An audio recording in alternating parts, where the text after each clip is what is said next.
మన తెలుగు పెద్దలు. రచన డాక్టర్ మల్లాది కృష్ణానంద్. చదివిన వారు శ్రీ రొక్కం కామేశ్వరరావు. ఇవాళ శ్రీ అల్లు రామలింగయ్య గారి గురించి తెలుసుకుందాం. నటనలో నవరసాలు ఒలికించిన హాస్య నటుడు అల్లు రామలింగయ్య. సాంఘిక, జానపద, పౌరాణిక ఇలా ఏ చిత్రంలోనైనా సన్నివేశానికి అనుగుణంగా పాత్రోచితంగా నటించడంలో ఆయనకు ఆయనే సాటిగా అల్లు కీర్తి గడించారు. అల్లు రామలింగయ్య 1923 అక్టోబర్ 1వ తేదీన పాలకొల్లులో ఓ మధ్యతరగతి రైతు కుటుంబంలో జన్మించారు. చిన్నతనంలో స్కూల్కెళ్ళి చదువుకునే కంటే నాటకాల్లో చిన్న వేషమైనా వేయటానికే ఎంతో కృషి చేశాడు. అలా తొలిసారిగా భక్త ప్రహ్లాద నాటకంలో బృహస్పతి పాత్ర వేసి అంచెలంచెలుగా వెండితెర పైకెదిగి 1000కి పైగా చిత్రాల్లో ఆయన నటించారు. భక్త ప్రహ్లాద నాటకంలో బృహస్పతి పాత్ర కూడా అల్లుకి ఆయాచితంగా వచ్చిందేమీ కాదు. ఆ రోజుల్లో నాటకాల్లో వేషాలు చాలా అరుదుగా లభిస్తుండేవి. అలాంటప్పుడు తన స్వగ్రామం పాలకొల్లులో భక్త ప్రహ్లాద నాటకం వేస్తున్నారని తెలిసి ఆ నాటకంలో బృహస్పతి పాత్ర ఖాళీగా ఉందని ఆ నాటక కాంట్రాక్టర్కు ఎంతో కొంత ముట్ట చెప్తానని ఒప్పించి నాటకంలో నటించే అవకాశం సంపాదించాడాయన. అంతేకాదు, నాటకంలో పాత్ర ఇప్పించినందుకు ముందుగా చేసుకున్న ఒప్పందం మేరకు కాంట్రాక్టర్కు డబ్బులు ఇచ్చేందుకు ఇంట్లోంచి బియ్యం దొంగలించి వాటిని అమ్మి అతని రుణం తీర్చుకున్నానని అల్లు తరచూ తన గురించి పలు సమావేశాల్లో చెప్పేవారు.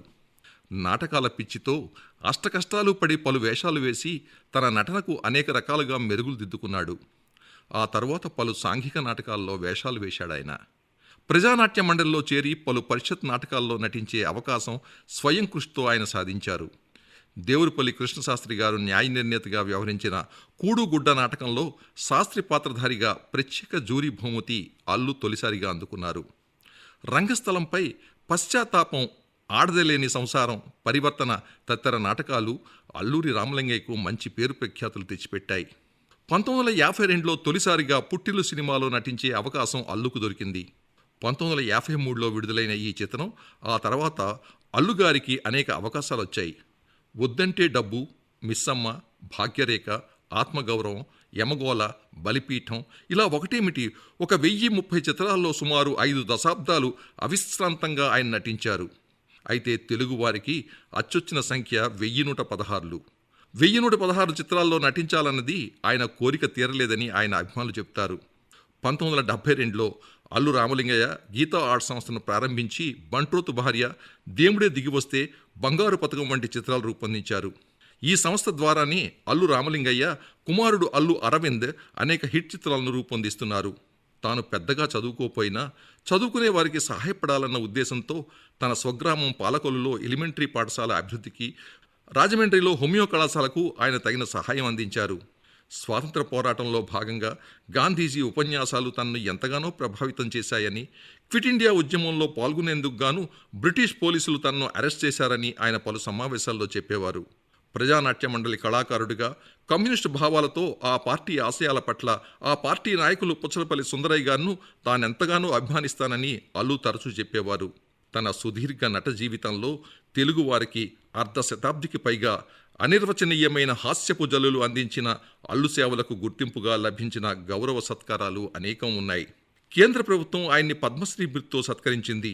2001లో రాష్ట్ర ప్రభుత్వం రఘుపతి వెంకయ్య అవార్డు బహూకరించింది. ఈ అవార్డులు అందుకున్న తొలి కమేడియన్ అల్లుగారు కావటం విశేషం. కళై సెల్వం, నడిగర సంఘం అని తమిళ్లు ఆయన్ని సత్కరించారు. ఇవి కాక మిలీనియం హాస్య సామ్రాట్, హాస్య రసజ్ఞ, హాస్య నట శిరోమణి, హాస్య కళా ప్రపూర్ణ ఇలా పలు సంస్థలు ఆయన్ని ఉచిత రీతిలో సత్కరించి గౌరవించాయి. జీవితానికి హాస్యం ఒక చక్కటి టానిక్ అని అభివర్ణించే అల్లు రామలింగయ్య నిజ జీవితంలో కూడా తాను నవ్వుతూ అందర్నీ కడుపుబ్బా నవ్వించేవారు. అలాంటి అల్లు 2004 జూలై 30 శుక్రవారం 82 సంవత్సరాల వయసులో నవ్వుతూనే శాశ్వతంగా నిద్రలోకి జారుకున్నారు. హాస్యంకి ప్రత్యేక బాణి సృష్టించిన అల్లు నేటి యువతకు ఎంతో ఆదర్శం.